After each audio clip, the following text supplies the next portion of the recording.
안녕하십니까. 학습심리학 두 번째 시간입니다. 저희 지난 시간에 진화된 행동 세 부류 중에 MAP 전형적 행동 특질까지 했습니다. 오늘 일반적 행동 특질 세 번째 거 시작하도록 하겠습니다. 일반적 행동 특질에 대한 개념 정의가 여기 나와 있어요. 유전적 요소가 있는 일반적 행동 경향성이다 라고 했는데, 유전적 요소가 있다는 것은 당연한 얘기죠. 우리 앞에서 진화된 행동 세 부류의 공통점 할 때 유전을 기반으로 한다 이거 말씀드렸고, 그 이어보면 일반적 행동 경향성이다. 이 단어 좀 두리뭉실해요. 바로 그렇게 대체적으로 일컫는 이런 행동을 의미하는 거예요. 그리고 또는 하고 나오는 요건 뭐냐면은 또 달리 정의하자면 특정한 종류의 행동에 몰입하는 경향성이다 이렇게 얘기할 수 있는데, 저 같은 경우는 이 두 번째 정의가 더 와닿는 것 같아요. 자, 그러면 구체적인 예를 보면은 이 일반적 행동 특질이 무엇인지 여러분 이 머릿속에 그 반사 반응이나 MAP와 달리 뭐 그림을 그릴 수 있을 것 같아요. 우리 교재에 나와 있는 것 플러스 제가 다른 책에서 봤던 것도 메모해놔는 것 쭉 나열해놨는데, 이거 말고도 더 있을 수 있죠. 우리 앞서 MAP나 반사 반응 같은 경우에도 뭐 인간을 포함한 다른 동물의 경우에 더 많지만 뭐 다 일일이 언급할 수 없으니까 거기에서 제 나름대로 선별해서 보여드렸는데, 여기도 뭐 더 있을 수 있어요. 예컨대 활동 수준, 그리고 공격성, 유순함, 조심성, 모험성, 내향성, 외향성, 충독성, 강박성, 흥분성, 불안 수준, 중독 경향성, 성습관, 성정체감, 성적 지향성, 사재기, TV 시청, 사회적 태도, 이런 것들이 다 일반적 행동 특질이라고 부를 수 있는 그러한 행동 범주입니다. 저 공격성, 공격적이다, 그렇지 않다. 뭐 공격성에 딱 반대되어지는 말이 제가 생각이 안 나는데, 활동 수준, 뭐 굉장히 이렇게 액티브하다, 아니면 뭐 좀 인액티브하답니까? 활동적이지 않다. 뭐 제가 딱딱 반대되는 말이 생각이 안 나네요. 자, 유순하다. 공격성과 유순하다. 요거 짝지어서 생각하면 되겠네요. 그리고 조심성이 있다, 모험성이 있다. 그리고 내향적, 외향적. 그리고 충동적이다, 강박적이다. 요것으로 대응되게 제가 이렇게 나열해 놨네요, 제가. 그리고 흥분성, 그리고 불안 수준. 불안 수준이 높다, 낮다. 그래서 불안 관련 장애에 취약하다, 그렇지 않다. 아니면 스트레스에 민감하다, 아니면 그렇지 않다. 그래서 스트레스와 관련되는 어떠한 행동상의 문제라든지 심리적인 그런 문제를 경험한다. 이런 것들이 바로 일반적 행동 특질과 관련해서 우리가 뒤에서 배울 학습이라는 그런 과정을 통해서 나타나는 현상이 금방 말씀드린 불안 관련 장애 이런 것들이 되는 거예요. 그리고 중독 경향성, 뭐 약물 중독이나 게임 중독이나 뭐 섹스 중독이나 성형 중독이나 쇼핑 중독이나 뭐 이런 것들, 다 그런 것들도 일반적 행동 특질과 해당하는 예가 됩니다. 그리고 성습관, 그리고 성정체감, 내가 스스로 느끼기에 난 남자로 느끼느냐 여자라고 느끼느냐, 이런 것들도 일반적 행동 특질이 예가 됩니다. 성적 지향성, 나는 남자인데 성적 파트너로 남자를 선호한다, 아니면 나는 남자 여자 다 선호한다, 아니면 나는 여자인데 성적 파트너로 남자를 선호한다, 아니면 나는 여자만 선호한다, 아니면 남자 여자 다 선호한다. 이거 뭐 동성애, 이성애, 양성애라는데, 이런 것들도 바로 일반적 행동 특질이라는 이름으로 부를 수 있는 그러한 예가 됩니다. 사재기, TV 시청, 사회적 태도, 뭐 이런 것들 쭉쭉쭉 나열할 수 있겠죠. 자, 일반적 행동 특질은 다양한 자극에 대해서 다양한 행동 반응이 일어나요. 구체적으로 공격성, 우리 교재에도 공격성 얘기가 있으니까 뭐 설명하기 좋으니까 공격성을 가지고 얘기하죠. 자, 배가 고파도 애들 배고프면 싸운다는 거 알죠? 애들만 그렇습니까? 어른도 그래요. 우리 국가 간의 전쟁 치르는 거 알고 보면 결국 배고파서 치르는 건 아닙니까? 무역전쟁이란 거 그렇고, 예전에 뭐 총칼 들고 창 들고 싸운 것이 결국 생존과 번식을 위한 것이고, 문화인류학에서는 전쟁의 근원적인 목적은 핵폭탄을 터뜨리든, 그죠, 돌을 던지든, 창을 던지 활을 쏘든, 그죠, 총질을 하든, 그 전쟁의 근원적인 이유는 먹을거리, 식량과 여자를 구한다. 표현이 좀 그런가요? 그 번식을 위해서 한다. 뭐 생물학적 얘기하자면 그렇게 얘기할 수 있고, 여성을 어떻게 이렇게 데려오기 위해서 한다. 그래서 로마 같은 경우에는 뭐 그 로마에 있는 그 여성 대부분이 다 그 정복한 지역에 그런 데려온 그런 여성들이었다고 합니다. 남성들은 이제 다 그죠 뭐 전쟁으로 다 죽여버리거나 노예로 삼고 여성들은 데려와서 결국 자기 대를 잇도록 그렇게 했다고 합니다. 그게 전쟁의 원인이다. 전쟁의 원인은 우리 여기서 얘기했던 용어로 얘기하자면 번식, 생존과 번식을 위한 것이 그 밑에 기저에 깔려 있는 근본 원인이고, 뭐 지금도 그렇지만 그 모양 형태가 다르고 명분이 달랐지 결국 파고들면 그것이 원인이다, 유일한 원인이다. 뭐 이렇게 얘기할 수도 있겠습니다. 자, 뭘 얘기하다 갔죠? 다시 자, 공격성 얘기하다. 배고프면 애들은 배고프면 싸운다 했는데 뭐 그 얘기하다가 말씀드렸는데 배가 고프다, 너무 덥다, 아니면 만족스러운 성적을 받지 못했다, 아니면 누구한테 한 대 얻어맞았다, 자동차 타고 가는데 끼어들게 한다. 다양한 사건, 즉 자극으로 인해서 내가 거기에 대해서 나타날 수 있는 공격성은 어때요? 욕을 한다든지 같이 쥐어박는다든지 아니면 수동적으로 공격한다고 해서 난 너하고 안 놀아 하고 상종을 안 한다든지, 그죠? 발로 그냥 직접 그 대상에게는 어떻게 공격성을 못 표현하는 그런 어떤 조건이라면 그냥 괜히 옆에 있는 사람 쥐어박는다든지, 사람도 그렇고 동물도 그렇거든요. 우리 이후에 뭐 그런 예를 볼 기회가 있을지 모르겠습니다만, 아니면 뭐 책을 집어던진다든지, 화가 나서 책상을 쾅 친다든지, 아니면 문을 그냥 부셔져라고 냅다 닫는다든지, 공격 행동이 다양하게 나타날 수 있죠. 반사 반응 같은 경우에는 특정한 자극에 대해서 단순한 반응이었어요. 눈에는 바람을 불거나 해야 눈을 깜빡이고, 입에는 음식이 들어가야 침이 나오고, 무릎에는 물리적 충격을 줘야지만이 무릎 반사가 일어나지, 무릎에다가 빛을 비추거나 입에다가 빛을 비춘다고 침이 나오거나 무릎 반사가 일어나지 않죠. 그래서 특정한 자극과 반응이 딱 짝이 지어져 있어요. MAP 같은 경우에는 어떠냐? MAP도 그래요. MAP도 그런데 MAP는 반사 반응과 차이점이라면은 그 행동을 일으키는 자극과 그 반응으로서의 행동이 그 종 내에서만 상동성을 띠는 거예요. 반사 반응 같은 경우는 개의 무릎을 고무망치로 치나 저의 무릎을 고무망치로 치나 마찬가지로, 그죠? 무릎 반사가 일어나죠. 개의 무릎에다가 불빛을 비춘다고 무릎 반사가 일어날 일이 없고, 제 무릎에다가 불빛을 비춘다고 무릎 반사가 일어날 일이 없어요. 제 입속에 불빛을 비춘다고 침이 나올 일도 없고, 개의 입속에 불빛을 비춘다고 침이 나올 일이 없어요. 개의 입이든 저의 입이든 거기다 음식을 넣어주면 침이 나오게끔. 종간에도 상동성이 있어요. 자극과 그 반응이. 그리고 그게 딱 짝이 지어 있어요. 이 짝 지우는 건 누가 하죠? 무엇이 하죠?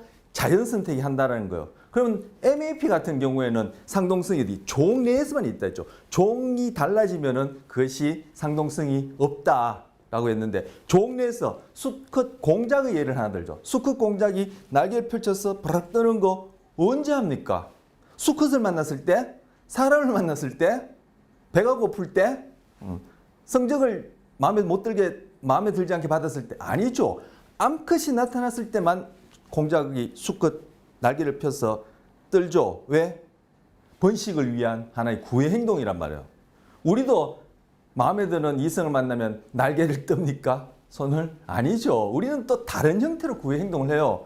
그걸 뭐 우리가 쓰는 언어로 표현하자면 연애라 얘기하고, 뭐 우리끼리 그냥 애들 뭐 이렇게 속칭 얘기할 때는 작업이라 얘기하고 하는 거예요. 그래서 수컷 공작 같은 게 날개를 뜨는 경우는 뭐요?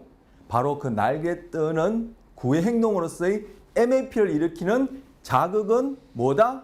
환경상의 사건은 뭐다? 암컷이에요.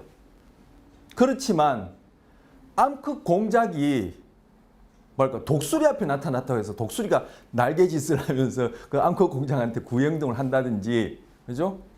암컷 공작이 강아지 앞에 나타났다고 해서 강아지가 폴짝폴짝 뛴다든지 꼬리를 흔든다든지 이런 식으로 해서 구애 행동을 하지 않아요.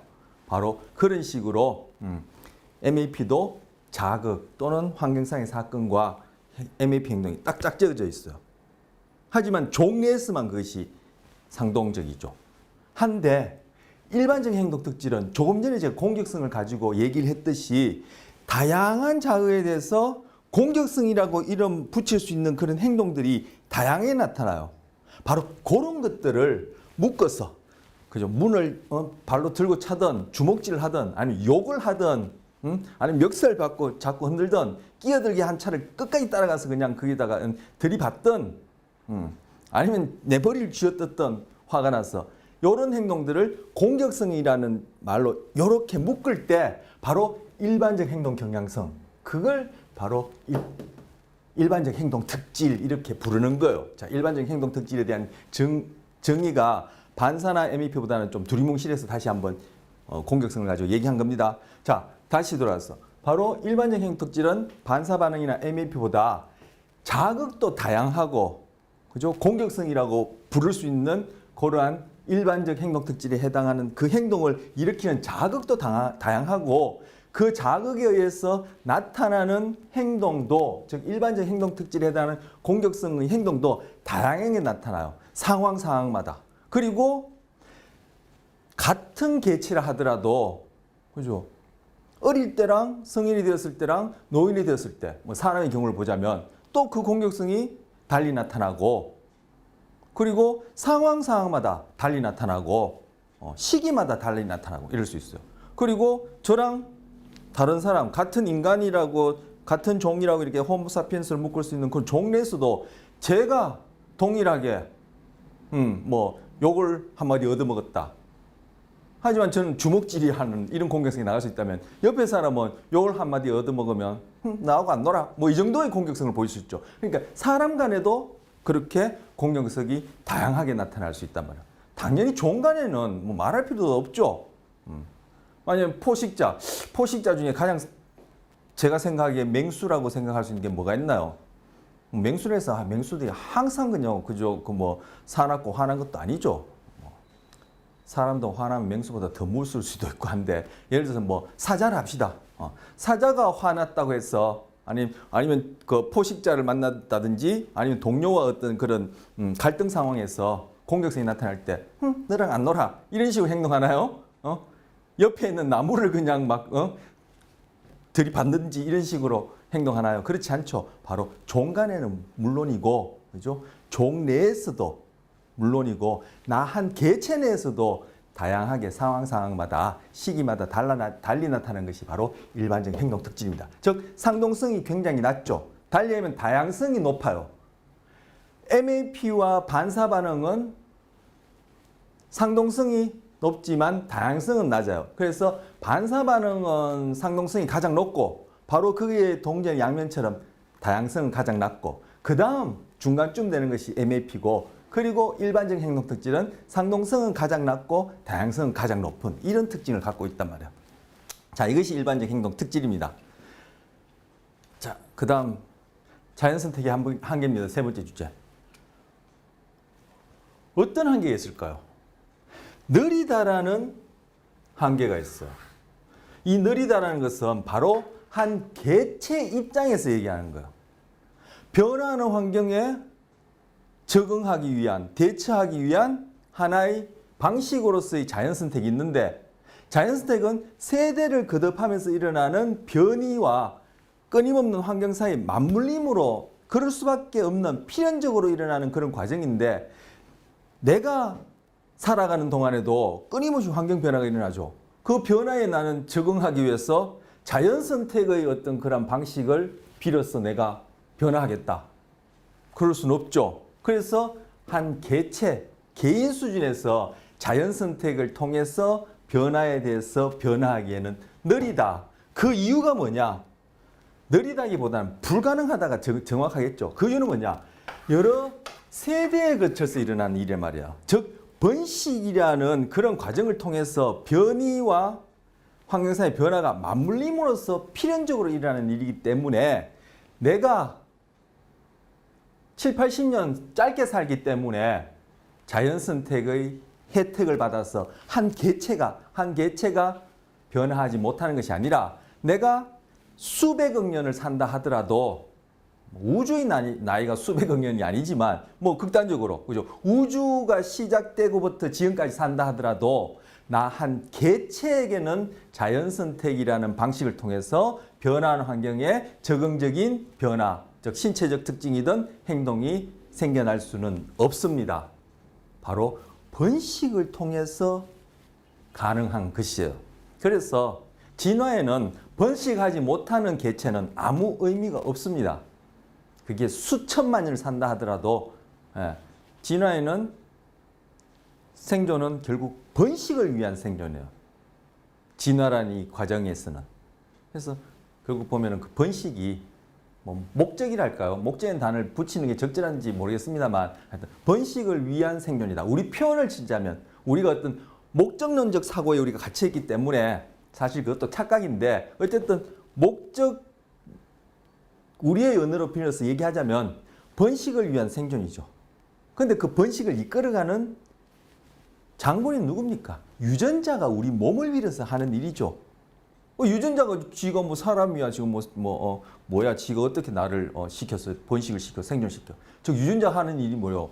요 몸뚱아리 그리고 요 안에 있는 뇌 그래서 요 몸뚱아리를 움직여 가지고 소위 우리가 우리 언어로 표현하자면 생각하고 느끼고 행동하게 해가지고 결국은 먹고 마시고 새끼 낳고 하도록 하는 것 아니에요.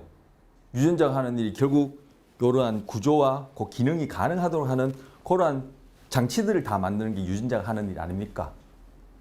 그렇게 해서 우리는 이제 행동하면서 심리적인 부산물로 내가 한다라고 우리는 착각하는 거죠. 지금 금방 말씀드린 거, 저 무슨 소리야? 뭐지? 이렇게 좀 다가오시나요? 그 이후에 이런 부분에 대한 얘기를 이제 하도록 하겠습니다. 어쨌든. 그래서 자연선택의 한계는 느려요. 개체 수준에서 변하는 환경에 변화하기에는 이 방식이 느려요. 달리 얘기하면 불가능해요. 왜? 여러 세대를 거쳐서 일어나기 때문에. 그러면은 여러 세대를 거쳐서 나는 자연선택을 통해서 적응하지 못하지만, 그죠? 나의 유전자를 가장 많이 공유하고 있는 나의 다음 세대, 다음 세대, 다음 세대, 다음 세대, 다음 세대가 끊임없이 변하는 환경에 적응적인 행동을 만들어내려면 한 세대를 한 30년을 잡는다 하더라도 그죠? 그게 시간이 오래 걸리죠. 그런 것이 자연선택의 한계입니다. 자, 그 느리다는 뜻은 세대를 거쳐서 일어나는 일이니까 느리다. 그 이유는 여러 세대를 거쳐서 일어나는 일이기 때문이다. 그렇다면 한 개체 내에서는 제가 아예 뭐 천만 년을 사는 게 아니라 제가 영원히 산다 하더라도 한 개체 수준에서는 자연선택을 통해서 새로운 행동이 생겨날 수는 없다. 자, 그러면 제가 사는 동안 제가 뭐 천만 년을 산다 하더라도 내가 사는 동안 뭐 제가 살아봐야 뭐 7, 80년 살까요? 뭐 7, 80년 살지도 모르겠어요. 제가 이거 강의하고 나가는 길이야 뭐 어떻게 돼지든가 이렇게 막 떠들다가 갑자기 심장마비 와서 뭐 죽든가 할 수도 있을 텐데 어쨌든 바로 이 순간에도 환경상의 사건들은 계속 일어나죠. 저 환경의 변화는 일어나죠. 그러면 그러한 변화에 내가 적응은 어떻게 하는데? 그러한 변화에 내가 적응적인 행동은 어떻게 할 수 있는데? 내 행동 변화는 어떻게 할 수 있는데? 자연선택 가지고 안 된다며 바로 그것을 가능하게 해주는 것이 학습이에요. 그 학습을 우리가 이후에 이제 배우겠다는 거. 자, 학습에 관한 몇 가지 중요한 문장들을 교재에 있는 거 정리해봤어요.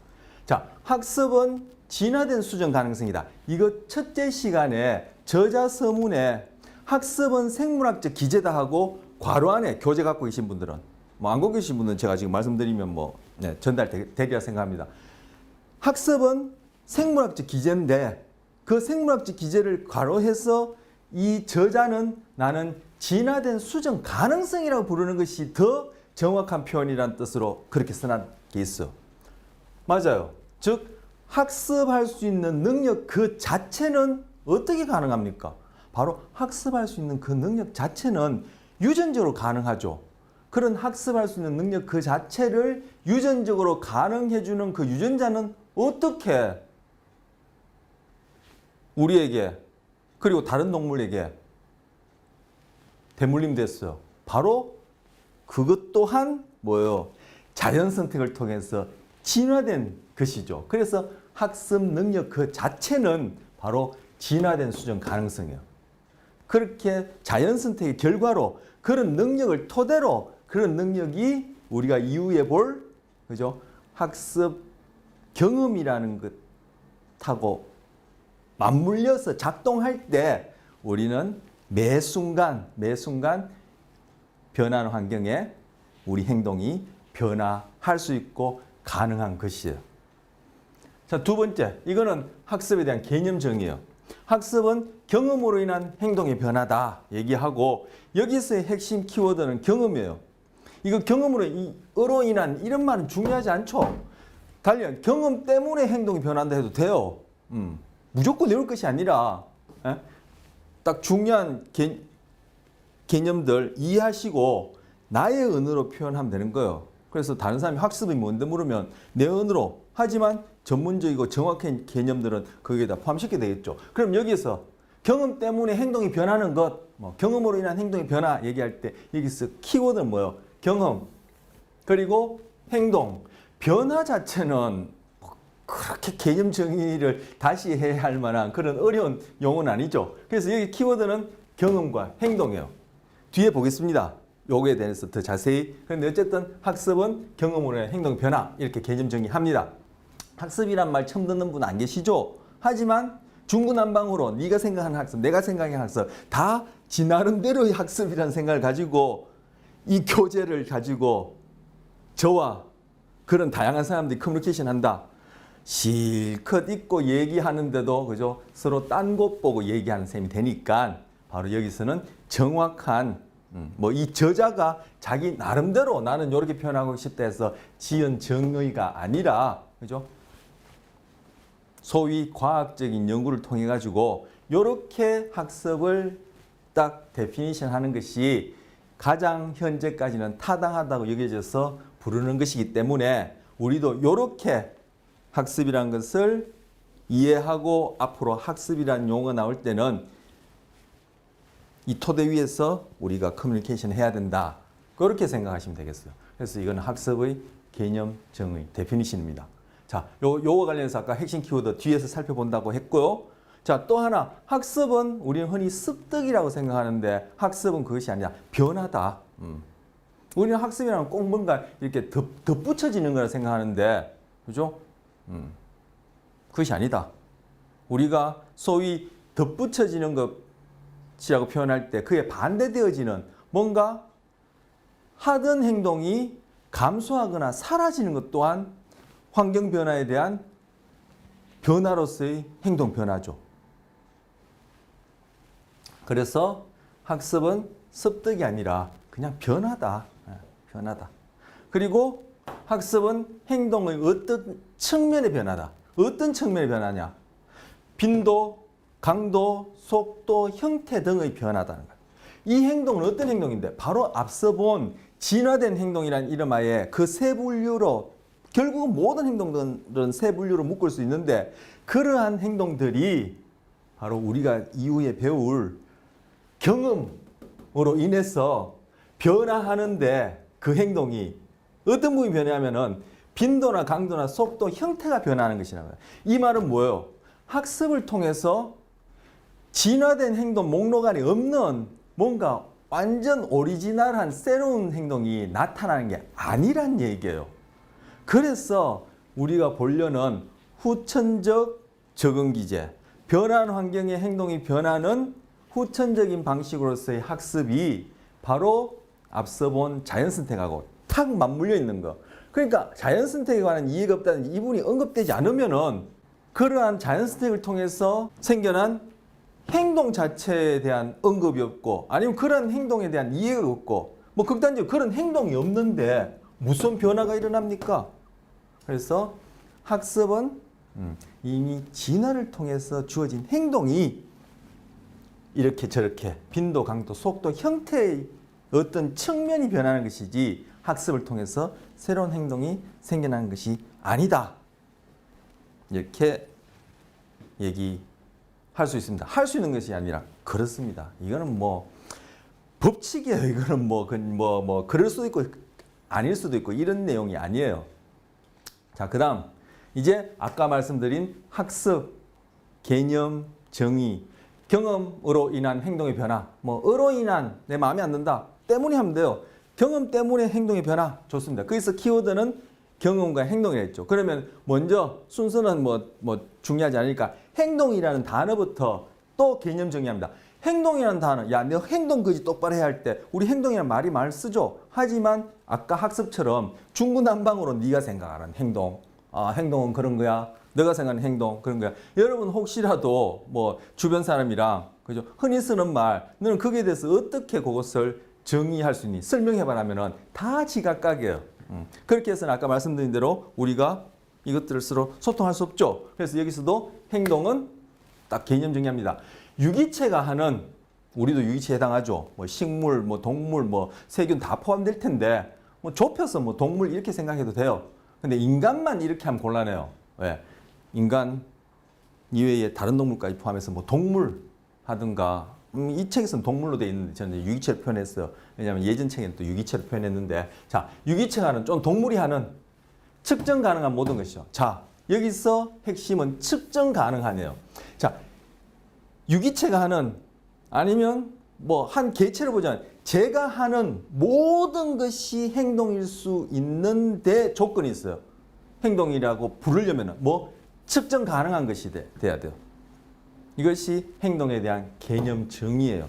왜 측정 가능한 것이 되어야 되는지는 이후에 또 자연스럽게 또 전달하고 또 여러분이 이해하실 수 있을 거예요. 그게 측정 가능한 것이 돼요.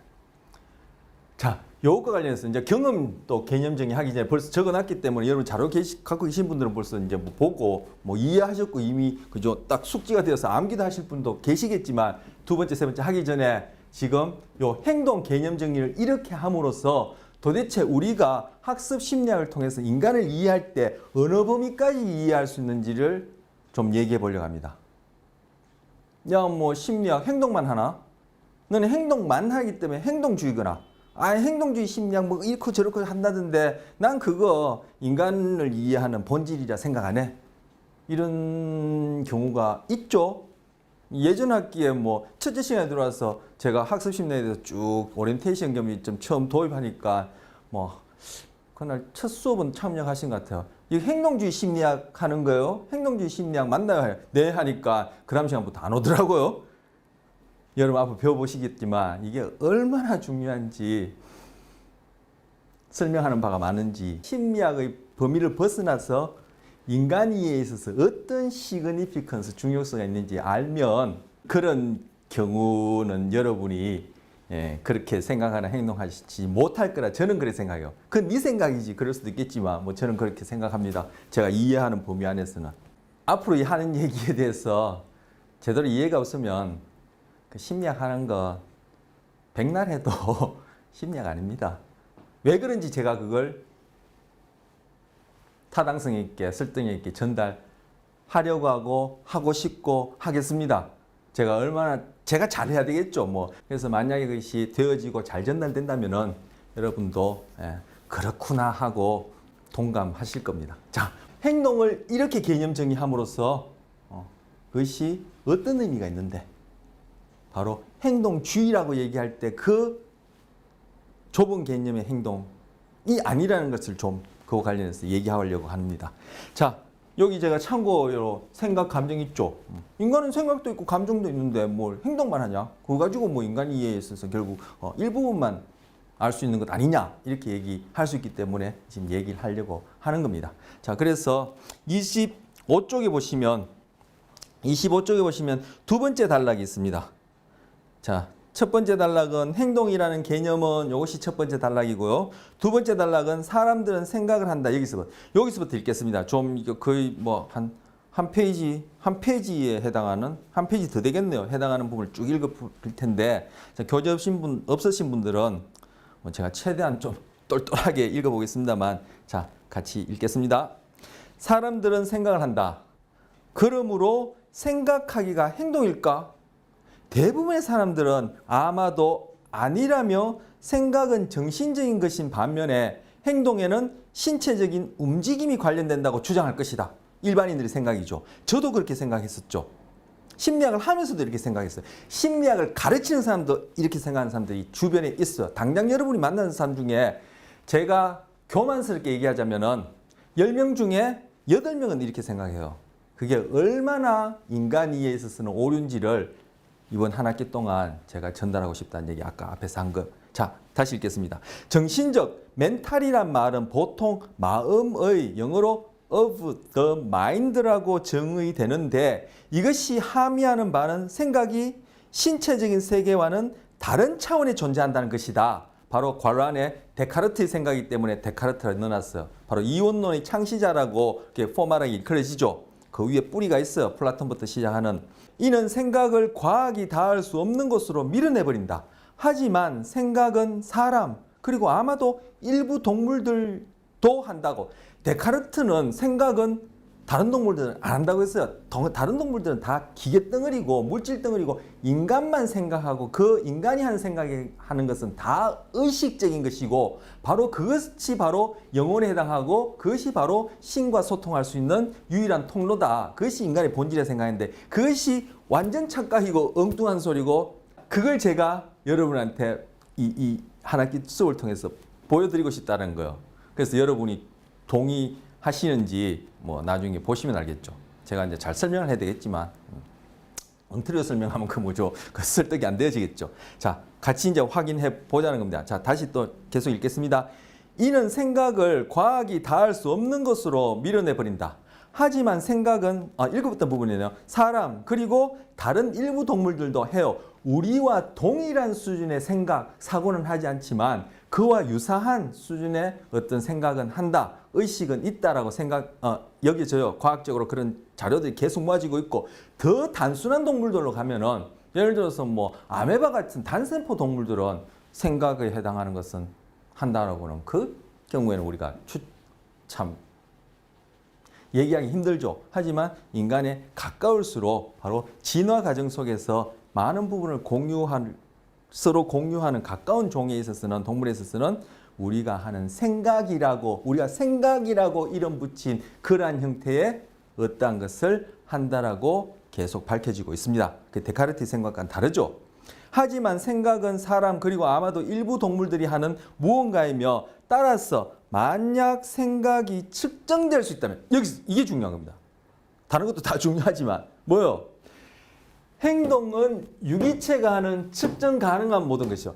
일단 행동은 유기체가 하는 모든 것이요.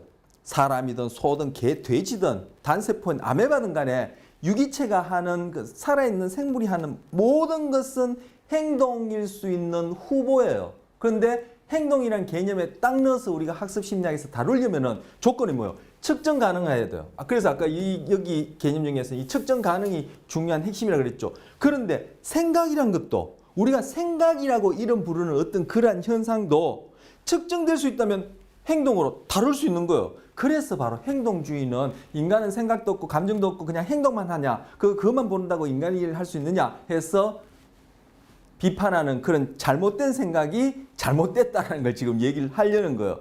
자, 생각이란 것도 유기체가 해요. 여러분 하죠. 저도 해요. 그걸 뭐 측정하면은 행동 넣는 거예요. 왜? 학습 심리학에서 행동 개념 정의를 그렇게 하니까 유기체하는 측정 가능한 것. 그래서 행동을 만약 생각이 측정될 수 있다면 그것은 행동으로서의 자격이 있다. 오케이. 그 다음 다음 문장. 생각하기와 기타 형태의 행동 사이의 주된 차이는 전자는 사적이고 즉 심리적이고 보이지 않고 주관적이고 후자는 공적이고 객관적으로 관찰되어진다는 거예요. 측정되어진다는 거예요. 정말 그러냐? 그건 바로 일반인들이 갖고 있는 저도 평소에 자꾸 헷갈리고 착각하는 한마디로 착각이라는 거예요.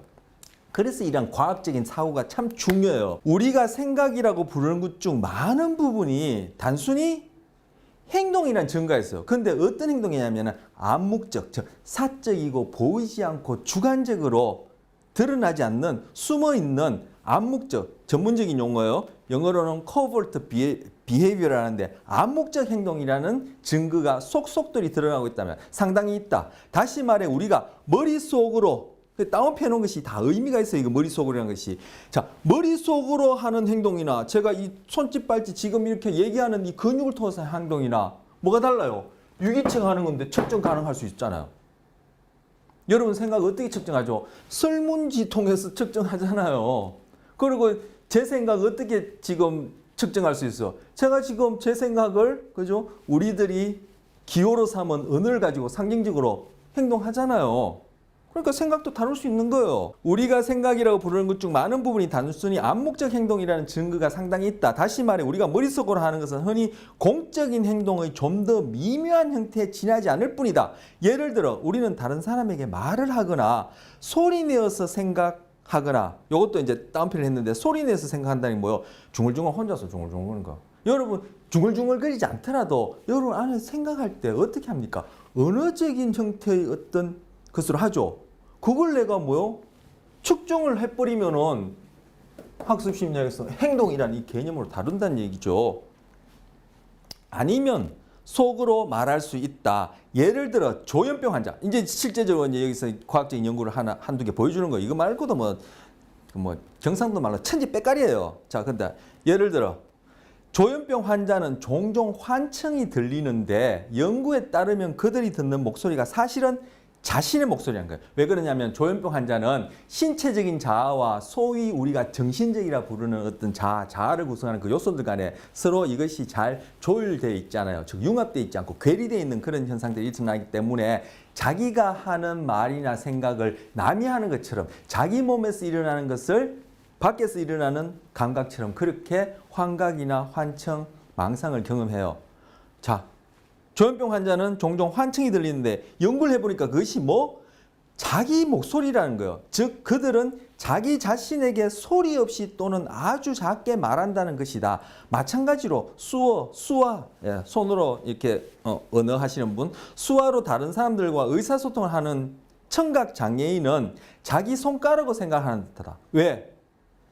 어떤 문제를 혼자 생각이라고 우리가 표현하는 그러한 상태에서 보니까 그죠? 바로 수화와 관련된 뇌뿐만 아니라 이 손 근육들이 보이지 않게 꿈찔꿈찔 움직이라는 거예요. 즉 어떤 문제로 고심할 때 미묘하게 수어를 쓴다는 것이다. 신경학적 증거, 또 증거 있습니다. 우리의 암묵적 말하기, 코버트 스피치가 본질적으로 아주 작은 형태의 말하기라는 생각을 지지한다. 한 실험에서 연구자들은 언어에 관하는 뇌의 한 영역에 일종의 자기적 자극, 이제 자석 자극을 준다는 얘기요. 그러면 이 뇌신경세포들이 그죠? 활동을 하거든요. 자, 자기적 자극을 주자 외현적 말하기, 제가 지금 하는 것처럼 이런 외현적 말하기와 그 다음 페이지입니다. 암묵적 말하기, 뭐죠? 속으로 생각하는 것 모두가 뭐 딱 방해를 받더라는 거예요. 지금 이 경우에는 이제 자기 자극을 좀 강하게, 빈번하게 이렇게 주게 되면은 뇌 활동이 억제되어지고 이것이 약하게, 그죠? 그리고 일정 정도의 수준 이하로 그렇게 빈도를 낮추면 오히려 활성화되고 하는데 이때는 이제 쉽게 얘기하면 강하게 줬나 봐요. 그러니까 뭐 밖으로 말하는 것뿐만 아니라 속으로 생각하는 것도 안 되더라는 거예요. 자, 생각이나 행동이랑 뭐가 달라? 우리가 흔히 생각이라 얘기하는 것과 제가 지금 이렇게 떠들고 손짓하고 이 난리법석하는 이 행동이랑 뭐가 달라요? 근데 데카르트는 다르다 생각이고 저도 평상시에도 자꾸 착각하고 일반인들은 당연히 다르다고 생각하죠. 그러니까 행동주의는 인간은 행동만 들어가고 생각 이런 것들은 안 들어본다는 이 생각 비판이 얼마나 무지막지한 소리입니까?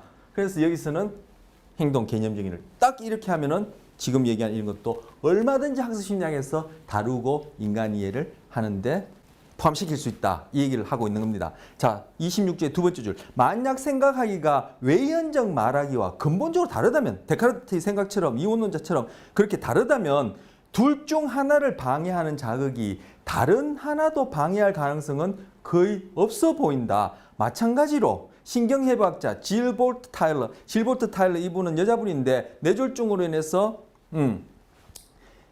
뭐 소위 말 그대로 의식을 완전히 잃었다가 참 어떤 그 뭐 구체적으로 어떻게 재활을 했는지 모르겠지만 의식으로 다시 의식을 찾고 이렇게 회복된 분이에요. 그렇다 해서 뭐그 뇌졸중의 어떤 그런 그 흔적들이 없어진 건 아니죠. 지우개로 지워버리듯이 그런 일은 이 세상에 없어요. 그죠? 한번 일어나는 영원히 그것이 어떤 식으로든 이제 남아있긴 나는데 이분이 쓴 책이 한간에 나는 내가 죽었다고 생각했습니다라는 이름으로 번역된 책이 있어요. 그리고 이분이 지금 뭐 그 온라인상으로 강연들이 많이 검색되어 있고 있어요. 뭐 차서 읽어보시거나 한번 들어보시면 바로 지금 우리가 얘기하는 이런 부분과 관련해서 또 여러분이 뭐 구체적인 얘기들을 접할 수 있을 거예요. 자, 여기서 질버트 테일러는 심각한 뇌졸중을 겪었을 때 타인에게 말하는 능력뿐 아니라 자신에게 말하는 능력도 상실했다. 자신에게 말한다는 게 뭐예요? 생각한다는 거예요.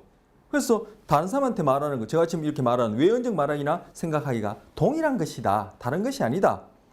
누군가 우리에게 무엇을 중얼거리고 있느냐고 물었을 때 우리가 그냥 혼자 말하고 있었어 라고 답한다면 우리는 자신도 모르게 외연적 말하기와 암묵적 말하기, 즉 생각을 여기서는 암묵적 말하기 이런 표현으로 그죠? 쓰고 있죠. 그 두 개가 공통적인 본질이라는 것을 인정하는 셈이다. 오케이. 더 부연 설명은 할 필요 없을 것 같고요. 또 하고 싶긴 하지만. 자, 그 다음 또 읽겠습니다. 이제 생각에 관해서 있고, 감정에 관해서 봅시다. 감정에 관해서. 26쪽의 마지막 문단입니다. 마지막 문단. 생각과 마찬가지로 여깁니다. 생각과 마찬가지로 감정도 흔히 행동에서 제외되는 것으로 가정해 왔으나, 더 얘기할 필요 없죠. 일반인들이 이렇게 생각한다는 거예요. 그럴 필요가 없다. 그럴 필요가 없다. 정서는 결국 우리 주변의 사건에 대한 그리고 때로는 우리 안의 사건에 대한 반응의 일부다. 정서에 대해서 좀 얘기를 해야지만 이 문장이 무슨 의미가 와야 할 텐데 정서는 외부에서 일어난 사건에 내 신체가 반응하는 그러한 것들이 또는 내 내부 신체에서 일어나는 어떤 사건에 대해서 또 그의 반응으로서 일어나는 나의 신체 반응과 뇌의 반응들이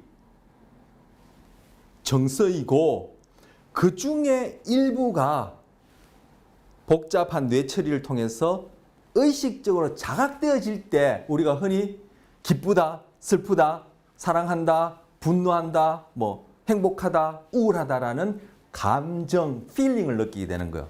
그러니까 우리는 정서하면은 내가 의식적으로 자각하는 것이 전부인 것 같지만 뭐 바로 그 생각이 데카르트의 이원론적 생각과 똑같은 거예요. 데카르트는 모든 생각이라는 것은 의식적이다. 그 위에는 없다. 그래서 동물들은 생각이라는 사고 이런 것들 없고 그것들은 다 기계덩어리일 뿐이야. 고기덩어리일 뿐이다. 이렇게 생각했는데 생각도 마찬가지지만 사고라는 것도 마찬가지지만 지난번에 제가 빨간 사과를 어떻게 우리가 빨갛다고 경험한다 할 때 바로 그 내용이 지금 이 내용에 해당하는 예예요.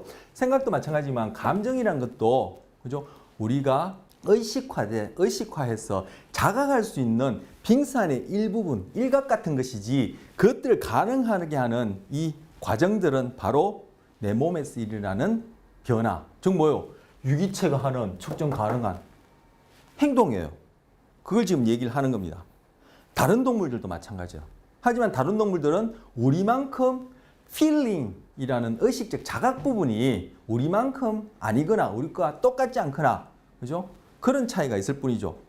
하지만 아까도 말씀드렸듯이 아메바가 뭐 feeling을 한다. 의식적인 자각으로서의 감정이나 생각을 한다. 이런 거는 상상할 수 없죠. 그래서 신경계가 복잡한 우리와 진화적으로 가까운 녀석들은 우리의 유사한 아니면 버금가는 뭐 상응하는 그러한 이러한 우리가 생각이라 이름 부르는 감정이라 이름 부르는 이러한 의식적 자각 결국 의식적 자각이라 하더라도 빙산 위에 떠오르는 일각처럼 비유될 수 있는 그거다 하더라도 그건 뭐가 하는 거예요? 유기체가 하는 거죠. 뭐 측정하면 돼요. 측정하면 아까 생각 어떻게 측정하는지 말씀드렸어요. 지금 감정 어떻게 측정해서 행동을 다룰 수 있는지 뒤에 읽고 있는 중이에요.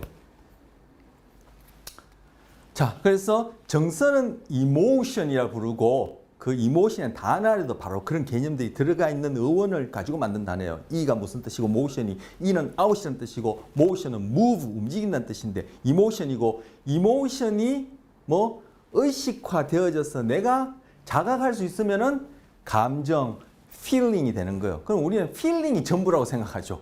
내가 아는 게 전부라 생각하는 거야. 데카르트가 딱 그 식이에요. 자기가 아는 것, 의식적으로 자각할 수 있는 것이 모든 것이라 생각했기 때문에 바로 그러한 오류를 낳은 거예요. 그런데 우리 주변에 그렇게 생각하는 사람, 제가 과장해서 교만스럽게 얘기하자면은 10명 중에 9명 그렇게 생각해요. 이게 뭐 정확한 통계치를 낸 건 아니지만 그렇게 생각하고, 여러분 주변에 계시는 심리학을 소위 가르치시는 분들도, 그래서 그분은 전문가니까 뭐 제가 숫자를 감히 얘기하면 외람될 테고 그 중에 있어요.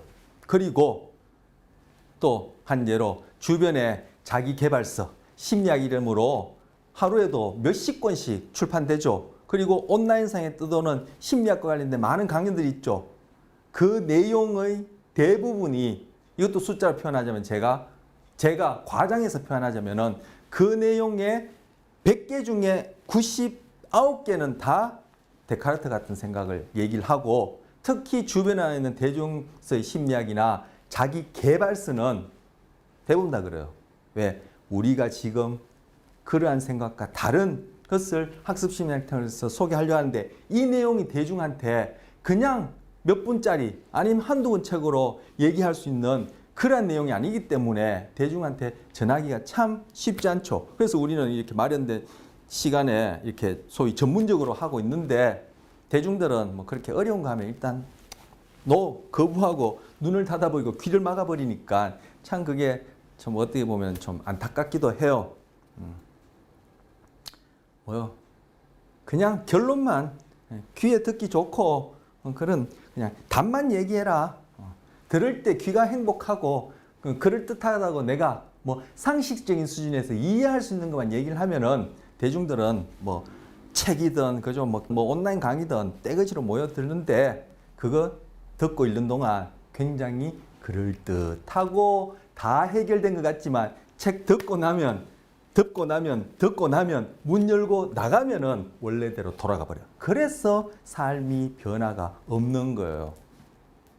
여러분 다 경험하시죠? 저도 마찬가지고. 그래서 뭐 거의 뭐 100 중에 그죠? 이것도 뭐 제가 또 과정에서 부풀리면은 99명은 우리가 배우는 이런 학습 과정에서 설명하는 그러한 과정에 의해서 형성된 행동이 만약에 그것이 문제를 일으킨다, 부정적이라면 그것이 변화되는 경우는 100명 중에 1명 정도 될까요? 쉽지 않아요.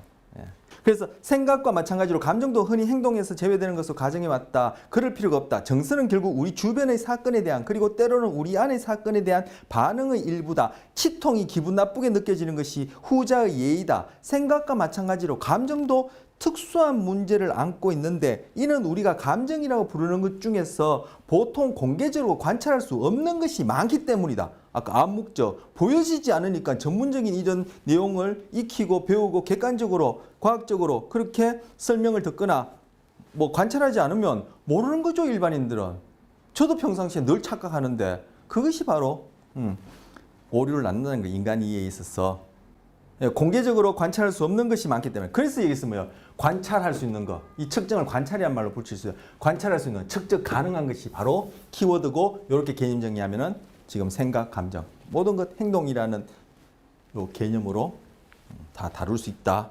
그런데 감정은 쉽게 관찰할 수 있는 형태로 몸에서 넘쳐 흐르는 경향이 있다. 우리가 행복하다고 느낄 때면 흔히 얼굴에는 미소가 흐르고 발걸음이 경쾌하게 된다. 슬플 때는 찡그리고 있을 가능성이 크고 눈물을 흘릴 수도 있다. 치통이 있을 땐 신음소리를 내며 입을 다물고 있을 수 있다. 또한 우리는 감정 표현과 확실한 상관을 보이는 생리적 활동을 기록함으로써, 측정함으로써, 관찰함으로써, 기록함으로써 어떤 사람의 감정을 들여다볼 수 있다. 즉 뭐요? 측정할 수 있다. 그래서 행동으로 다룰 수 있다. 화가 난다고 말하는 사람은 심박수와 혈압이 상승한다. 혈압 상승, 심박수 뭐요? 유기체가 하는 것인데 우리 당연히 측정할 수 있죠. 행동. 공포를 느끼는 사람은 피부의 전기 전도성이 증가한다. 전기 전도성이라는 것은 이게 땀이 나면은 이제 전기 측정을 해보면 이 그런 전기값을 이렇게 우리가 관찰할 수 있거든요. 바로 그걸 얘기를 하는 거예요. 그래서 공포를 느낀 사람은 피부의 전기 전도성이 증가하기 마련이다. 당연하죠. 행동. 바로 공포는 감정도 행동을 다루고, 그리고 성적으로 각성된 사람은 말하지 않아도 알죠. 그래서 이것도 다 다룰 수 있습니다. 그래서 뭐 또 반복하는데 그건 이제 그만하고, 자, 벌써 40년 전에 1983년도에 이 뇌와 관련돼서 연구하는 이 심리학자들이 일반인들을 두고, 자, 당신이 손을 들고 싶을 때, 손을 들고 싶다고 생각해. 나는 손을 들어야 되겠다 생각할 때 언제든지 들어라. 뭐 10초에 든다든지 1분에 든다든지 그거 없다. 너네 말고 네 맛대로 손 들어라. 그리고 내가 언제 손을 들었다 했다고 생각했는지를 딱 시간을 기록하라. 그리고 연구자들은 뇌파를 잰 거예요. 이 두피 밖에서 EEG 뇌파 잴 수 있죠. 그러면서 손의 움직임을 명령하는, 손을 움직일 수 있도록 신호를 발생시키는 뇌부위, 즉 운동 피질이라 했는데 거기에 이제 뇌 기록을 한 거예요. 그러면서 손을 딱 드는 순간 시간 재고, 자기가 손으로 난 지금 손 들어야지 생각한 그 순간을 딱 그 피험자들이, 일반인들이 생각을 언제 했다는 것을 시고 보고 있다가 자기가 이제 기록해서 그걸 얘기를 하고, 그리고 뇌파를 딱 재어보니까 움직임을 시작하기 전 2분의 1초 전에 운동 걷질에서는 벌써 활성화가 일어났고, 즉 세포 활동이 일어났고, 자기가 손을 들어야지 생각할 때 봤던 그 시간 기록한 것을 보니까 그거는 언제? 바로 뇌에서 운동 명령이 일어나고 난 다음에 5분의 1초 후에 일어나더라는 거예요. 이게 무슨 얘기하죠? 여기까지 읽었던 얘기를 뇌과학적으로 다시 한번 증거를 제가 소개하는 겁니다. 뭘 얘기하죠? 우리는 생각이 행동을 일으킨다고 생각하지만, 생각이 행동을 일으킨다고 생각하지만, 그죠? 실제 우리 몸 안에서 일어난 이런 뇌에서 손을 움직이는 명령이 일어나고, 그리고 200ms, 밀리세컨드는 1초를 천등분했을 때 1ms거든요. 그래서 200ms 같으면은 1초에 5분의 1이죠. 즉 뇌에서 손을 움직이는 신호가 발생되고 난 다음에 200ms 후에 그 사람들이 나는 손을 움직여야 되겠다라는 생각, 하나의 유기체가 하는 측정 가능한 행동으로서의 생각을 했다라고 경험하고, 그 다음째 손이 들려지더라는 거예요. 자, 뭐예요? 생각이 행동을 일으키지 않는다는 것을 벌써 40년 전에 얘기했는데도 여러분이 듣는 심리학 과목 중에 이것을 주지하지 못하고 얘기하다 보면은 데카르트 비슷한 얘기하는 경우가 있어요. 대표적으로 성격심리학과 자아심리학이 그래요. 그 중에 자아심리학 중에 대표적인 것이 로저스 인본주의 심리학이에요. 인본주의 뭐요? 인간 중심으로 생각하는 거예요. 다른 동물들은 고려하지 못한 인간 중심을 생각해요. 뭐 인간 중심을 생각하면 뭐요? 우리는 의식하는 것만 의식하고, 데카르트 생각처럼 우리가 경험하는 것은 다 의식적인 것이고 그것이 정신이라는 것 모두라고 생각하는, 바로 그것이 인본주의 인간 중심적인 생각이라는 거예요. 그 헛다리 짚은 거죠. 그러니까 아무리 그렇게 얘기하고 좋은 말 하더라도 삶이 안 바뀌는 거예요. 바뀌던데요. 로저스의 그 온라인상에 있는 그 보니까 상담 이후에 그 사람이 삶이 바뀌던데요. 바로 그 사람은 뭐예요? 말이라는 행동을 통해서 유기체가 하는 것이죠. 그 행동이 내적으로 생각이라는 또 행동을 변화시켜서 바로 행동상의 변화가 일어나는 그러한 말이었기 때문에 그런 거예요. 그런데 아까도 말씀드렸듯이 책을 읽는다든지 강의를 듣는다든지 일주일에 한 번씩 좋은 말씀 듣고 있더라도 문만 열면은 다시 제자리로 돌아가는 것은 그 말이라는, 글이라는, 그죠? 그러한 읽기라는 또는 글이라는 자극이, 다른 사람이 하는 말이라는 환경상의 사건 자극이 나의 행동, 즉 내가 하는 측정 가능한 행동을 변화시키는 학습이 안 일어나서 그렇다는 얘기예요. 그 학습이 왜 그렇게 잘 안 일어나는지 이후에 바로 학습 심리학 통해서 우리 보려고 하는 것이 그 내용이에요. 또는 어떻게 해서 잘 일어날 수 있는지도 보려고 하는 것이 그 내용이에요. 자, 그렇다면은 우리가 생각이라고 이름 붙인 또 하나의 행동은 뭐예요? 결국은 내적으로 일어나는 사건이든 외적으로 일어나는 사건이든 바로 어떤 사건 또는 자극에 의해서 일어나는 것의 한 종일 뿐이라는 거예요. 생각은 잘 안 보여지는 일종의 행동이고, 그죠? 우리가 흔히 좁은 의미에서 일반인이 생각하는 행동은 측정이 쉽게 되어지는 행동, 그 차일 뿐이지 둘 다 행동이란 거예요. 생각도 감정도 다 행동으로 다룰 수 있습니다. 기차가 철길을 달립니다. 척척척척척. 그 소리가 나죠. 척척척척.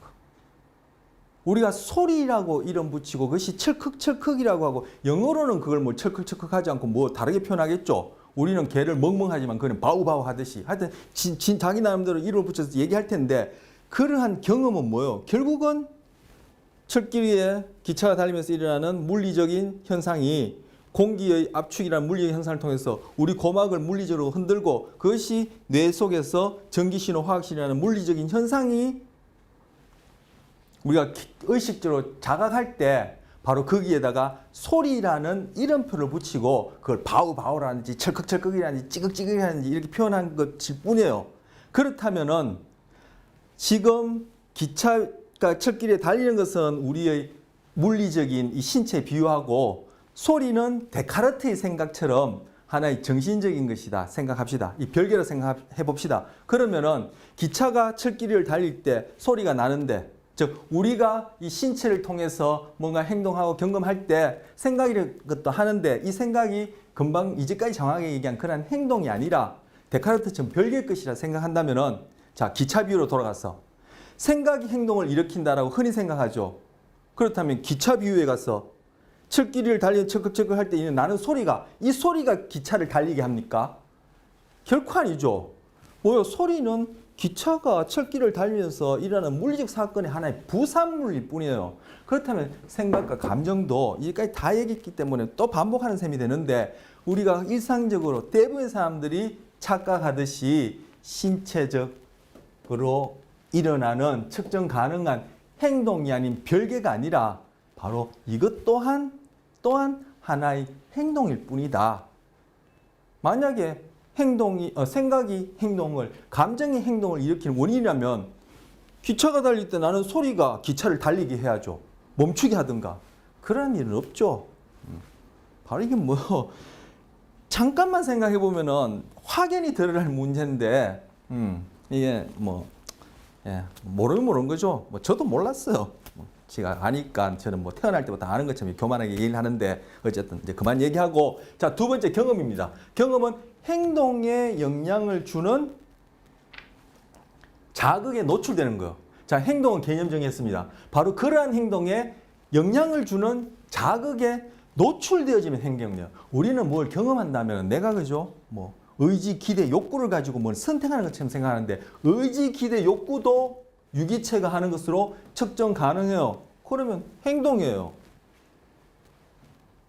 그런데 어쨌든 경험 아까 얘기하다가 뭔가 우리가 선택하는 것 같지만 선택이 아니죠. 우리 자연 선택에서 일어나는 선택이 우리 나방의 비유처럼 나방 자기가 공해니까 나는 피부색이 검어져야지 이렇게 해서 검어졌나요? 아니에요. 자연 선택을 통해서 새로운 행동이 생겨나는 것은 개체의 어떤 관여가 관여할 수 없죠. 그냥 번식을 통해서 일어나는 변이가 환경의 변화와 맞물려서 그냥 일어날 뿐이기 때문에 어떤 개체가 그게 주체가 되어서 바로 데카르트의 그런 생각이 근세 철학, 근대 철학의 주체 철학, 즉 이성주의 철학이거든요. 바로 주체가 되어서 내 자유의지에서 의해서 신체적인 특징이나 행동 특징이 변하는 환경에 적응되도록 변하는 것 아니죠. 자연 선택을 통해서 봤죠. 지금 학습에서도 학습은 경험으로 해서 행동의 변화를 했는데 바로 그런 경험이 이러한 행동에 영향을 주는 자극, 환경 자극에 노출되는 거예요. 노출만 되어지면은 우리 안에 진화된 수정 가능성이라는 그런 이미 자연 선택을 통해서 갖추어진 그러한 것들이 작동하면서 우리에게는 행동이 변해요. 새로운 행동 생각이 나나요? 아니요. 진화에서 주어진 행동의 어떤 측면들이 빈도, 강도, 속도, 형태가 변할 뿐이에요. 그래서 노출이에요.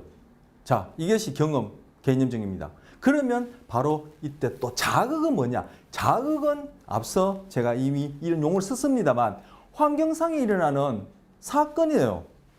다 물리적인 사건이죠. 내적으로 일어나는 자극도 사건이에요. 안에서 혈압이 올라간다든지, 아까 심장이 뛴다든지, 호르몬이 분비된다든지, 체온이 올라간다든지, 그죠? 동공이 커진다든지, 뇌 안에서 전기신호가 일어나는 다 물리적 사건이죠. 그것이 외적이든 내적이든. 사실 뇌 입장에서는 내외를 구별할 필요 없어요. 뇌 입장에서는 얘도 환경이고, 뇌 입장에서는 여기도 환경이에요. 자, 그래서 자극은 환경상에 일어나는 물리적 사건들이에요. 그래서 지금까지 얘기한 이 개념을 아까 학습은 경험으로 인한 행동의 변화를 했는데 이 경험 부분을 금방 말씀드린 이 개념으로 바꾸면은 다시 학습을 개념 정의하면은 학습은 환경의 변화로 인한 행동의 변화예요. 학습은 환경의 변화 때문에 일어난 행동의 변화예요. 자, 환경의 변화는 끊임없이 일어나죠. 끊임없이 주변에서 물리적 사건이 일어나고 내 몸속에서도 계속 끊임없이 일어나죠. 똥도 만들고 오줌도 만들고 그죠. 피도 돌리고 영양분도 뭐 저장해놨다가 풀어 쓰기도 하고 뭐 먹으면 또 저장도 하고 저 환경상의 사건, 물리적 사건 끊임없이 일어날 수밖에 없고 거기에 소위 우리란 유기체는 항상 노출되어 있을 수밖에 없어요. 그러면은 거기에 의해서 행동의 변화는 진화된 수정 가능성이라는 그런 자연 선택이 가져다 준 유전적으로 프로그램된 그런 작동 장치에 의해서 행동 변화는 일어날 수밖에 없어요. 이게 학습이에요. 그래서 학습은 생물학적 기제라 얘기를 하는 겁니다. 자, 이제 질문 들어갑니다. 여기까지 한 내용을 제가 잘 전달했으면 답할 수 있을 텐데 여러분 답을 잘 못하시면 제가 잘 전달 못한 것이겠죠? 네. 환경이 변화하지 않으면 자연 선택을 통한 진화가 가능합니까? 가능하지 않죠. 왜? 자연 선택은 변화에 대해서 변화하는 방식인데 변화가 없는데 무슨 자연 선택이 일어나요? 꼽혀. 개체 간의 변이가 없다면 자연 선택을 통한 진화가 가능합니까? 아니죠. 개체 간의 변이가 번식을 통해서 그죠? 일어나고 그것이 환경과 맞물릴 때 선택되어지는 자연 선택이 일어나는 것이지 개체의 변이가 없는데 무슨 자연 선택이 일어나요? 그냥 뭐 다 everything 적응해서 살다가 환경이 털커덕 변해보면은 everything 모든 것이 멸종되는 이런 일밖에 없겠죠. 자, 세 번째, 환경이 변화하지 않으면 학습을 통한 행동의 변화가 가능합니까? 자, 환경이 변화하는 것에 대처하는 방식이 뭐요? 자연 선택을 통해 선택된 유전자가 나에게 선천적으로 가져다주는 이 방식하고 그리고 그걸 통해서는 내가 살아가는 동안 뭐 100만 년을 살든 뭐 10년을 살든 간에 내가 살아가는 동안에 일어나는 환경 변화에는 나는 그 방식에 의지해서 새로운 행동 변화가 없으니까 학습을 한다 했어요. 결국 환경 변화에 대한 적응 방식으로는 자연 선택과 새로운 행동이 생겨나는 방식은 자연 선택과 학습인데 학습의 경우에도 환경이 변화하지 않으면은 학습을 통해서 행동 변화가 일어나 아니란 얘기예요. 그죠? 자, 그리고 다음 슬라이드 보겠습니다. 질문하고 이제 다음은 선천대 후천성이요. 우리 교재에 보면은 선천성을 유전 이렇게 얘기하고. 이건 벌써 앞에 제가 유전, 선천성 이 얘기는 이 활자로는 그 진화된 행동을 소개할 때 공통점에서 벌써 선천성하고 괄호 유전을 얘기했었죠. 그리고 얘기를 하면서 이 용어는 선천성 유전을 계속 반복을 했었어. 제 나름대로 이제 정리해서 여러분한테 전달하려고 반복을 했었는데, 자, 교재는 선천성 바로 이제 유전에 해당하고 후천성은 학습에 해당한다. 다른 경우에는 후천성은 양육 이렇게도 얘기해요. 아니면 환경이라 얘기해요. 그게 그 말이에요.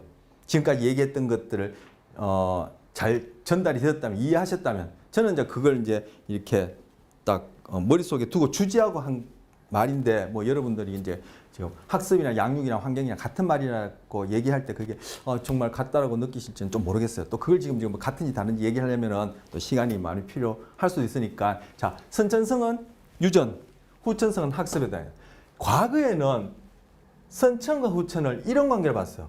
이 큰 원이 선천이 됐든 아니면 큰 원이 후천이 됐든 작은 원이 선천이 됐든 작은 원이 후천이 됐든 둘 중에 하나가 더 중요하고 그 두 개가 상호작용하는 부분이 있을 수 있다고 생각했어요. 자, 여기 보시면 선천성 대 후천성, 선천성, 후천성 관계에 대한 전통적인 견해는 이 두 영향이 서로 겹치지만 어느 하나가 전반적으로 우세하다고 본다. 그런데 현대의 경우, 자, 지금은 이렇게 본다는 거예요. 현대의 견해 B는 이 두 영향이 모든 영역에서 복잡하게 서로 얽혀 있어서 어느 하나도 우세하지 않다고 본다. 즉 선천후천은 그냥 구별할 수 없을 만큼 고르디우스의 매듭이라고 그렇게 비유적으로 표현하는데 이게 그렇게 엉켜 있어요. 자, 금방 그와 관련된 얘기입니다. 제가 총을 쏜다. 그런데 총알이 탕 하고 나가려면은 그 안에 총알이 있어야 되겠죠. 총알만 있어서 되겠습니까? 당겨야 되겠죠. 바로 장전된 총알이 유전에 해당하고 방아쇠 당기기가 학습에 해당한다고 보는 거예요. 그래서 탕 하고 총알이 나가려면 저 어떤 행동 변화하는 환경에 행동의 변화가 일어나려면은 그러한 총알에 해당하는 유전적인 요소, 즉 진화된 학습 가능성이라고 얘기한 그러한 것이 이미 프로그램되어 있고 장전되어 있고 그리고 뭐요? 환경, 즉 경험으로 인한 행동의 변화, 즉 행동의 영향을 주는 자극에 노출되어지는 즉 환경의 변화가 일어나야지만이 학습이 일어나죠. 방아쇠 당기기에 해당해요. 총알이 아무리 많더라도 방아쇠 안 당기면 탕하고 총알이 안 나가요.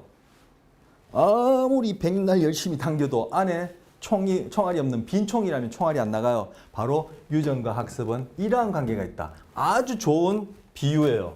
그래서 과거에는 선천성 대후천성 이거냐 천성천 대후천성 이렇게 질문했다면 이제는 그렇게 질문하지 않고 표현하지 않고 네이처 비아 너처 너처가 바로 학습 양육에 해당하고 후천에 해당하고 네이처가 선천 유전에 해당해요. 그래서 이 비아는 무엇을 통해서 through라는 뜻이에요. 즉 이거 번역하면은 그죠?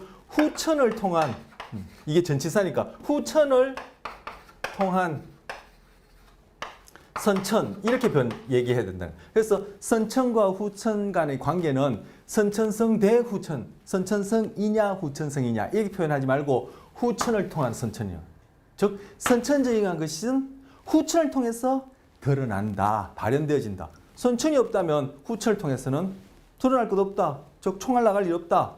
뭐 후천의 아무리 양육, 후천적인 경험이 있다 하더라도 그 안에 선천적으로 즉 장을된 총알이 없으면은 발사될 일 없다. 바로 이러한 관계가 선천과 후천 간의 관계입니다. 그 예가 바로 교재에 보면은 동물의 예, 인간의 예 각각 나 있는데 그 중에 뭐 두세 개씩 되어 있는데 하나씩만 골랐습니다. 자, 고양이가 쥐를 잡는 행동. 실험자가 고양이 새끼 낳자마자 고양이 한 마리 낳나요? 한 마리 이상 낳죠. 낳자마자 한 마리는 어미에게서 그대로 기르고 한 마리는 실험자가 데려와서 길렀어요. 그러면서 실험자가 기른 이 고양이는 뭐 우리 뭐 반려묘 키우면은 뭐 그죠? 뭐 먹이 같은 것 있죠. 그런 걸 먹여서 쭉 키웠어요. 그리고 어미에게서 자라는 고양이는 어미랑 자라면서 쥐 잡는 것도 보고 그죠? 쥐도 해보고 바로 우리가 배우게 될 학습을 한 거예요. 그런 다음에 이 새끼 고양이가 다 자란 다음에 이러한 교실 같은 데다가 놔두고 쥐를 몇 마리 풀어놓은 거예요. 그 다음에 이 쥐 잡는 걸 누가 잘 잡나 본 거예요. 보니까 한 번도 쥐를 잡는 것을 보거나 쥐를 잡아보지 않았던 고양이도 쥐를 잡더라는 거예요. 어떻게 잡죠? 바로 선천, 총알이 있는 거죠. 고양이는 쥐를 잡을 수밖에 없는 그런 MAP 행동이 자연선택을 통해서 선천적으로 유전되어 있기 때문에 쥐를 잡는 거예요. 그런데 어미에게서 자란 고양이는 보니까 이 실험자가 키운 고양이보다 훨씬 쥐를 더 잘 잡더라는 거예요. 훨씬 쥐를 더 잘 잡는 그 고양이의 고양이의 쥐잡기 행동은 뭐죠? 바로 선천과 후천이 같이 어우러진 거죠. 그 안에 고양이라는 이름으로 장전될 총알에 해당하는 유전적 특성이 어미에게서 자라면서 쥐 잡는 것을 보고 배워서 그것이 뭐요? 발현, 즉 드러난 거죠. 선천이 후천이 어떻게 네이처 비하 너처 즉 장전된 총알과 방아쇠 당기처럼 나타난 예예요. 인간의 경우에도 말레이 반도에 사는 세마이족은 살인이라는 단어가 없을 만큼 그죠? 그런 개념 살인이 뭐야? 뭐 살인? 그런 것들을 단어가 없을 만큼 이 사람한테는 공격성이라는 일반적 행동 특질이 없었어요. 그런데 영국의 식민지 2차 대전 동안에 영국의 식민지 2차 대전 맞죠? 예. 뭐 어쨌든 영국의 식민지로 있는 동안에 게릴라 훈련을 받았어요. 그러고 난 다음에 그 세마이족들이 보여지는 공격성이라는 것은 교재에 나왔듯이 피에 굶주린 전사처럼 보이는 거예요. 자, 공격성. 이거 뭐죠? 바로 총알이 없는데 아무리 당겨봐야 즉 이 말레이 반도 세마이족 이 사람들도 우리와 같아요. 이거는 우리와 다른 인종 호모사피엔스가 아닌 사람들이 아니에요. 결국 우리와 같은 종, 개체 집단이에요. 이 사람 안에 공격성을 이라게 해당하는 유전자 요소가 장전된 총알처럼 있었는데 영국 식민지 이전에는 방아쇠 당기기라는 그러한 후천적인 경험, 즉 학습이 없었고 영국 식민지 이후에는 장전된 총알에 방아쇠 당기기 같은 그러한 네이처 비하 너처, 즉 후천을 통한 선천이 드러나서 바로 피해 굶주린 전사와 같다라고 이렇게 붙일 만큼 공격성이 드러난 거예요. 바로 선천과 후천에 대한 동물에 의해 우리의 얘기입니다. 우리의 공격성뿐만 아니라 우리가 앞서 살펴봤던 반사 반응, MAP, 일반 행동 모든 행동들이 이런 식으로 장전된 총알과 방아쇠, 선천과 후천과의 관계가 네이처 비하 너처 이런 식으로 이루어져서 현재 매 순간 우리의 행동이 그렇게 결정되어지는 거. 이 순간의 행동도 선천과 후천이 이런 식으로 어울렸어. 그래서 유명한 행동과 관련된 학자가 한 말이 순전히 유전 또는 환경의 결과, 이 환경의 결과라는 게 그리고 후천성을 얘기하죠. 아까 환경의 변화로 인해서 행동이 변하는 것을 학습이다 이렇게 개념 정의했듯이, 그래서 순전히 유전 또는 환경의 결과인 행동은 아무것도 없습니다. 그리고 모든 학습은 유전적으로 프로그램된 학습 능력. 자, 유전적으로 프로그램된 학습 능력이 뭐냐면은 진화된, 우리 교재를 쓴 이 사람은 진화된 수정 가능성이라고 또 이렇게 표현했어. 바로 그걸 얘기를 하는 거예요. 진화된 수정 가능성, 즉 자연 선택을 통해서 이러한 것들을 가능한 유전자를 우리가 갖고 있기 때문에 그것에 의해서 그것이 작동을 통해 이루어진다. 그래서 모든 학습은 유전적 프로그램된 학습 능력의 작동을 통해서 이루어진다. 금방 선천과 후천에 관한 관계를 얘기한 거예요. 그리고 학습은 본성의 양육이다. 자, 본성, 선천, 네이처, 양육, 후천, 너처 또는 학습 얘기야. 우리가 뭔가 학습을 통해서 행동의 변화가 일어난다는 것은 바로 네이처 비하 너처. 후천을 통한 선천, 방아쇠를 당김으로써 장전된 총알이 나간 것처럼 본성이 양육된 것이다. 즉 환경과 맞닥뜨려서 일어날 수밖에 없는 결과로서 일어나는 변화다. 왜 일어날 수밖에 없는지, 자연선택도 필연적으로 일어날 수밖에 없다고 했는데 학습도 왜 필연적으로 일어날 수밖에 없는지 그걸 이제 차차차차 또 배우는 거예요. 자, 마지막 학습은 약간의 조정일 뿐이다. 그죠? 아까 학습을 통해서 새로운 행동이 생겨난다 했나요? 아니죠. 진화에서 주어진 그 행동의 어떤 측면, 빈도, 강도, 속도나 빈도가 같나요? 빈도, 강도, 형태, 그죠? 이런 것들만 변할 뿐이죠. 그래서 학습은 뭐요? 약간의 조정일 뿐이다. 조정일 뿐이다. 본성이 약간 조정될 뿐이다. 이렇게 얘기한 거야. 아까 세마이족, 원래 공격성을 설명할 수 있는 영향을 주는 유전적 기관을 갖고 있었어. 그것이 게릴라 전투라는 그런 훈련을 받으니까 그것이 공격성이라고 우리가 이름 붙일 수 있는 그러한 형태로 딱 피해 굶주린 전사라고 표현할 수 있는 정도였던 공격성이라는 일반적인 행동 특질이 탁 형성되었죠. 행동의 변화가 생겼죠. 그래서 학습은 약간의 조정일 뿐이다. 이렇게 얘기를 하는 겁니다. 자, 뒤에 좀 남은 것은 다음 시간에 또 하도록 하겠습니다.